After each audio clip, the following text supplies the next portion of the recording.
I was shocked when my unfaithful wife said, "You won't get a divorce. I'll have you committed and visit now and then with my new partner. I'll have you crawl to me on your knees while I enjoy time with my partners, and you serve me champagne." Correct story. In chat, I suspected for weeks that something was wrong. My wife Melissa had become bolder, coming home late, barely acknowledging me, and always smirking as if she knew something I didn't. I didn't see this coming. She stood before me, arms crossed, wearing that same annoying smirk. "You won't get a divorce," she said, as if talking about dinner plans. "I have more ideas for you." I tightened my jaw, trying to stay calm. "Any other suggestions?" "Yes." She leaned on the counter, swirling her wine glass. "I've been speaking with a great psychiatrist, and he agrees. Your behavior has been unpredictable. You may want to consider getting professional help." My blood froze. She continued, "Don't look so shocked. I will admit you to a mental institution. Just some signatures and a bit of persuasion, and you'll be all set." I clenched my fists but forced myself to stay calm. This was not only cruelty, it was intentional. Melissa tilted her head, her eyes shining with cruel delight. "I'll come by to see you occasionally while you're away. I might bring my partner with me. I'll get you a front row seat to the fun. You'll serve us champagne while I stepped forward, and for the first time, her smirk wavered. "Do you really think you can treat me like this?" My voice was soft, carefully restrained. She laughed, but doubt flickered in her eyes. "I can do it." I took a deep breath, allowing her to think she had won, letting her feel in control. In that moment, something changed within me. I wasn't going to plead. I wasn't going to argue. I planned to take her down, and she wouldn't expect it. Melissa believed she had me trapped. She expected me to act like a desperate man, yelling, pleading, or even breaking down. That's what she wanted. She wanted me to seem unstable to support her plan. I did the opposite. I smiled. "That's an interesting plan," I said, my voice calm and creative. She squinted. She expected anger, perhaps fear, but not this. "What's funny?" She broke. I shrugged and took a sip of my drink. "It's simply, did you really think I didn't see this coming?" Her smirk came back, but it lacked the confidence it had before. "You're too pathetic to." I ended things with her. "Melissa, you're always sloppy." She held tight and tightly around her glass. "Okay." She became defensive. She was uncertain. "I already knew about your psychiatrist friend," I said. "Your partner. The lies you've told our friends about me." Her face went pale for a moment before she bounced back. "That doesn't make a difference." I leaned in a bit. "I agree. Your fate remains unchanged.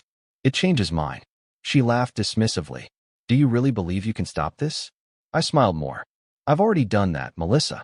She wanted to imprison me. Okay. First, I would let her think she had won. Then, when she least expected it, I'd shatter her world. Melissa thought she was still in control. That was her biggest mistake. I wanted her to continue believing that. For now, the next morning, I behaved just as she anticipated. Far away, worn out, and silent. She hardly glanced at me while making her coffee, scrolling through her phone as if I were just a piece of furniture. Okay. I spent the night making calls and putting my plan into action. If Melissa wanted to take me down, she had no clue how far I would go to ensure she fell first. Step 1. The psychiatrist trap. Melissa was telling our friends and my colleagues that I was mentally unstable. She said she was worried about me, which made me doubt myself. What about her psychiatrist friend? The person meant to declare me unfit? I got to him first. The night before, I sent an anonymous tip to the medical board about his shady dealings. Overprescribing medication, falsifying patient records, and questionable relationships with female clients. I backed everything I sent with evidence I gathered over the past few weeks. When Melissa called him that morning, he was already with investigators. His career was in ruins, and he couldn't help her. She didn't realize it yet. Step 2. The lover's downfall. Melissa believed she was smart, but she was easy to read. She always chose the same hotel, made the same excuses, followed the same routine. I easily set up surveillance and gathered proof of her affair to prevent her from twisting the story. I wasn't just looking to expose her. I wanted her to sense the walls closing in. I improved it. I sent an anonymous message to his wife, including pictures and videos. Melissa's affair partner, Ryan, was a wealthy businessman, but his wife had the real control. She was the daughter of a prominent politician and had always suspected her husband of cheating. She had proof now. When Melissa and Ryan met that evening, his wife had already frozen their joint accounts, kicked him out of their mansion, and was getting ready to file for divorce with a legal team that would take everything from him. Ryan was angry. What about Melissa? She didn't understand why he suddenly became distant. Step 3. Public exposure. Melissa was spreading lies about me. I was seen as dangerous, paranoid, and abusive. I had something better. The reality. I shared some evidence with our closest friends. Screenshots of her messages, where she joked about using me for money. She recorded her talks with Ryan, making fun of me and referring to me as her backup plan. Evidence of her gradual attempts to manipulate my reputation. People started to recognize her true self, one by one. What's the best part? She still didn't realize I was involved at all. Melissa came home late that night. Her face showed frustration. Ryan must have reacted harshly to her. She might have called her psychiatrist friend, but then realized he was in trouble too. She was losing grip. I was just beginning. I poured a drink and sat on the couch as she walked in. Hard day? I asked in a relaxed way. She glared at me, but remained silent. I smiled slightly. You're about to be surprised. Melissa was falling apart. At first, she tried to hide it, covering her frustration with fake smiles and cutting comments. But she wasn't as calm as she believed. She snapped at little things, checked her phone anxiously, and spent hours in the bedroom making urgent calls. Ryan had completely cut her off. He didn't reply to her messages, and I could only picture their conversation. His wife had ruined him financially, frozen his assets, and was working to take full custody of their kids. Melissa chose the wrong person. Now, her psychiatrist friend was silent. She was unaware of the details of his legal issues, but she would find out soon. She was losing it all. I wasn't finished. Step 4. Financial ruin. Melissa believed she managed our finances, but she never really examined the details. She thought I would keep paying for everything and accept my role in her game. I had been getting ready. I emptied our joint account, legally, transferring all the money into my personal account. All the mortgage, utilities, and credit cards are now in her name. I wanted her to feel the panic of seeing her world fall apart. Her card was declined when she tried to use it at the grocery store the next morning. She attempted another. Not accepted. I sat at the kitchen table, drinking my coffee when she burst in, her face flushed with anger. What is happening? She snapped. I gazed at her, calm and composed. Is something wrong? My cards aren't working, she said. That's odd. I leaned back, pretending to be curious. Check with the bank. There might be an issue with your account. She stared at me, a flicker in her eyes. Worry, perhaps even dread. Yet she still didn't know. Nope, not yet. Step 5. Social isolation. Melissa always cared about how things looked. She enjoyed the attention, admiration, and validation from others. She loved the thought that others envied her life. I took that from her as well. Our friends heard the news. The image she created was falling apart. Her closest friends, whom she had told about her open marriage plans, began to pull away. Some saw the evidence I shared. Others sensed the change, understanding she wasn't who they believed her to be. By the week's end, she had no one to turn to. No partner. There's no money. Without friends. I made my final move. Step 6. The breaking point. I sat with her at the dinner table that evening. She hardly ate, focused on her phone, looking for an escape. I put one envelope in front of her. She glanced at it, then at me. What is this? Divorce papers, I said calmly. She laughed dismissively. I'm not letting you go. I smiled. You're correct. I'm staying with you. You are leaving this. I pushed another document to her. A notice of foreclosure. It had her name on it. Her face turned pale. What is it? I transferred all the finances to your name weeks ago and kept going.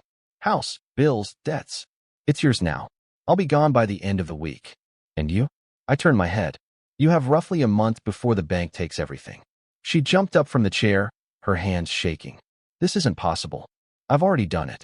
I got up and adjusted my jacket. Wishing you happiness in your new life, Melissa. I walked away and heard her chair scrape as she slumped back, staring at the papers in shock. For the first time in our marriage, she understood. She lost. I won. Melissa attempted to resist. She contacted lawyers, asked the bank for extensions, and tried to get in touch with Ryan. But nothing worked. The lawyers avoided her case because I had clear legal proof that all my actions were legitimate. The bank ignored her sob story. What about Ryan? He left. I confirmed that. I wasn't finished. She still hasn't learned her lesson. Public exposure. Melissa always thrived on status. Her image mattered most. She enjoyed being the ideal wife, the charming socialite, the one others admired. I removed everything. I gathered everything. The affair, the financial issues, the psychiatric plan, and sent it to her workplace. Of course, anonymously. Whispers spread quickly. The woman who once stood tall and enjoyed admiration was now a laughingstock. Her boss summoned her. He told her plainly that this company has a reputation to uphold. We can't have someone with questionable morals as our representative. She was let go immediately, without money, a house, or a job. She finished. Step 8. Total humiliation, the last move aimed for humiliation, not destruction. Melissa treated me like a doormat for years, believing she had all the power. She wanted me defeated, pleading, on my knees. I gave her just that. I invited some friends to a fancy bar one night. People she once knew, people who admired her before. I knew she'd come. Feeling desperate and humiliated, she sought help from anyone. She noticed me first. She paused, then set aside her pride and approached, putting on a smile. Let's talk. I reclined in my chair. What is it about? She let out a sigh. I made errors. We don't have to finish it this way. I smiled slightly. So what? We finished a while back. You didn't see it. Her eyes scanned the room. They were being watched. The same people who once respected her. I stood up, looking down at her. You said you'd have me on my knees, serving you champagne while you entertained your lovers. I lifted my drink a bit. You have it backward. She couldn't speak. I delivered the final line, the one I knew would stay with her forever. Wishing you happiness in your new life, Melissa. You deserve it. I walked away, leaving her alone, shattered, with everyone watching. She lost it all. I had never felt so free. Epilogue: a fresh start. Melissa vanished after that. Some say she relocated to another city, getting by with any job available. Some say she attempted to reconnect with old friends, but no one wanted to be linked to her anymore. I did well. I rebuilt my life and surrounded myself with people who respect me. I found love again with someone who valued loyalty and trust. Melissa thought she could control me, but in the end, she was the one crawling. What about me? I walked away and didn't look back. Was this revenge, right? Did it go too far? Share your thoughts in the comments. We'd like to know your thoughts. If you enjoy amazing pro-revenge stories, subscribe and like for more exciting tales you won't want to miss. Your likes, shares, and subscriptions matter to us.